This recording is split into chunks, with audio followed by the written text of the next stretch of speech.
بسم اللہ الرحمن الرحیم۔ شروع اللہ کے پاک نام سے جو بڑا مہربان اور نہایت رحم کرنے والا ہے۔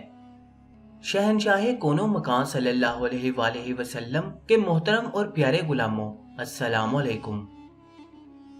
ماہ رمضان کے 5 خصوصی کرم۔ حضرت سیدنا جابر بن عبداللہ رضی اللہ عنہ سے روایت ہے کہ رحمت عالمیان سلطان دو جہان شہنشاہ کون و مکان صلی اللہ علیہ وآلہ وسلم کا فرمان ذیشان ہے کہ میری امت کو ماہ رمضان میں 5 چیزیں ایسی عطا کی گئی ہیں جو مجھ سے پہلے کسی نبی کو نہ ملی۔ نمبر 1، جب رمضان المبارک کی پہلی رات ہوتی ہے تو اللہ عز و جل ان کی طرف رحمت کی نظر فرماتا ہے، اور جس کی طرف اللہ نظر رحمت فرمائے اسے کبھی بھی عذاب نہ دے گا۔ نمبر 2، شام کے وقت ان کے منہ کی بو جو بھوک کی وجہ سے ہوتی ہے اللہ تعالیٰ کے نزدیک مشک کی خوشبو سے بھی بہتر ہے۔ نمبر 3، فرشتے ہر رات اور دن ان کے لیے مغفرت کی دعا کرتے رہتے ہیں۔ نمبر 4، اللہ تعالیٰ جنت کو حکم فرماتا ہے میرے نیک بندوں کے لیے مزین یعنی آراستہ ہو جا، ان قریب وہ دنیا کی مشقت سے میرے گھر اور کرم میں راحت پائیں گے۔ اور نمبر 5، جب ماہ رمضان کی آخری رات آتی ہے تو اللہ سب کی مغفرت فرما دیتا ہے۔ قوم میں سے ایک شخص نے کھڑے ہو کر عرض کی، یا رسول اللہ صلی اللہ علیہ وآلہ وسلم، کیا وہ لیلۃ القدر ہے؟ ارشاد فرمایا، نہیں، کیا تم نہیں دیکھتے کہ مزدور جب اپنے کاموں سے فارغ ہو جاتا ہے تو انہیں اجرت دی جاتی ہے۔ صغیرہ گناہوں کا کفارہ۔ حضرت سیدنا ابو ہریرہ رضی اللہ عنہ سے مروی ہے کہ حضور پرنور صلی اللہ علیہ وآلہ وسلم کا فرمان عالی شان ہے کہ 5 نمازیں اور جمعہ اگلے جمعے تک اور ماہ رمضان اگلے ماہ رمضان تک گناہوں کا کفارہ ہے، جب تک کہ کبیرہ گناہوں سے بچا جائے۔ ہمارے پیارے آقا مکہ مدینے والے مصطفیٰ صلی اللہ علیہ وسلم کا فرمان عالی شان ہے، اگر بندوں کو معلوم ہوتا کہ رمضان کیا ہے تو میری امت تمنا کرتی کہ کاش پورا سال رمضان ہی ہو۔ حضرت سیدنا سلمان فارسی رضی اللہ عنہ فرماتے ہیں کہ محبوب رحمان مکی مدنی سلطان صلی اللہ علیہ وسلم نے ماہ شعبان کے آخری دن بیان فرمایا، اے لوگو، تمہارے پاس عظمت والا برکت والا مہینہ آیا، وہ مہینہ جس میں ایک رات ایسی بھی ہے جو 1000 مہینوں سے بہتر ہے۔ اس ماہ مبارک کے روزے اللہ نے فرض کیے اور اس کی رات میں قیام سنت ہے۔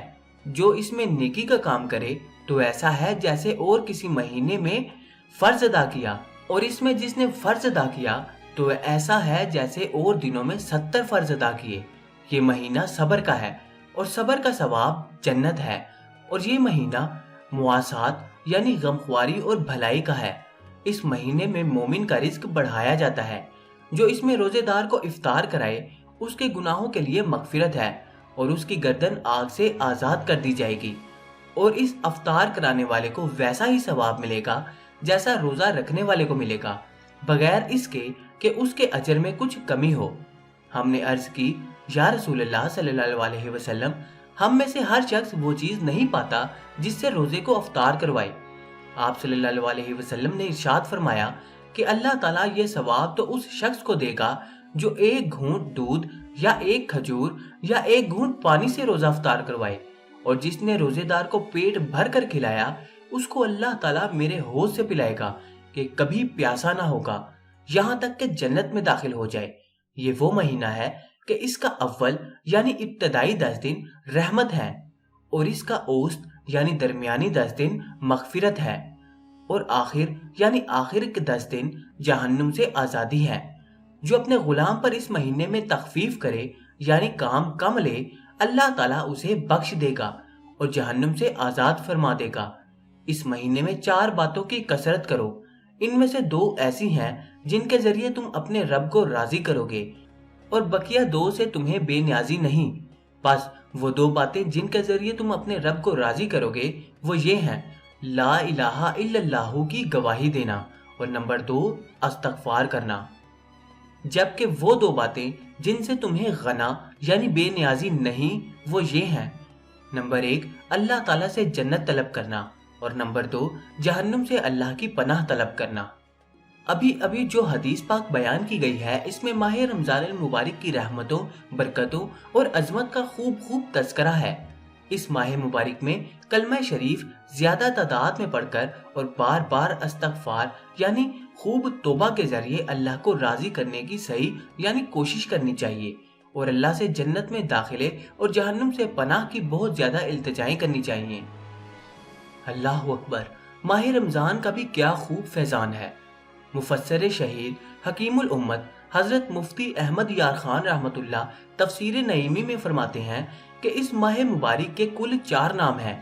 نمبر 1 ماہ رمضان، نمبر 2 ماہ صبر، نمبر 3 ماہ مواسات اور نمبر 4 ماہ وسعت رزق۔